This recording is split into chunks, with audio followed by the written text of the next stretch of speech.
Welcome back for another product overview. Today we'll be taking a look at the Ethic Pandemonium V2 boxed deck. This deck comes in two colorways, matte black and raw. For its size, it's 5.5 inches wide and it comes in three lengths, 19.7 inches, 21.3 inches, and 22.8 inches. The foot space for the 19.7 inch version of the deck is 13 inches. The foot space for the 21.3 inch version of the deck is 14.6 inches.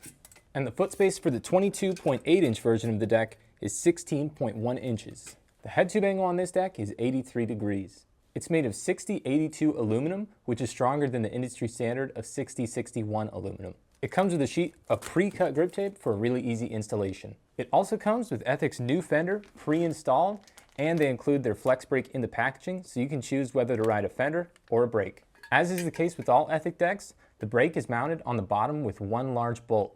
This means you can only run Ethic brand brakes or fenders on this deck. And it's compatible with Ethic's balance point modulator if you ever wanted to change the balance point of your scooter. This deck uses a traditional 8mm axle and cannot run any 12 standard wheels. Speaking of wheels, this deck can fit wheels up to 120mm in diameter and can only fit 24mm wide wheels. For the axle, it uses Ethic's new Torx 40 axle, and the proper Torx wrench is included with the deck, so you don't need to get any additional tools or hardware with it. The nut on the axle locks into place in the rear dropout, meaning you only need one tool to tighten your wheel down. Speaking of the dropouts, this deck has a fully boxed rear end with aluminum dropout inserts to make sure your grinds are smooth and to keep the back end of the deck from wearing down. The front end of the deck is also boxed to help lock into 50/50s, Smiths, and Crooks. It also has a solid, wide blunt plate to help lock into nose blunts. On the bottom of the deck, it has two grind rails, with the middle section having a bit of concave and a large cutout to reduce weight and also reduce friction during grinds. The head tube itself, while similar to the last Pandemonium, has been slightly redesigned and reinforced to make it even lighter while still maintaining strength. The front of the head tube has a cutout to show your fork, and the Ethic logo is also cut out in the front of the deck inside the head tube area.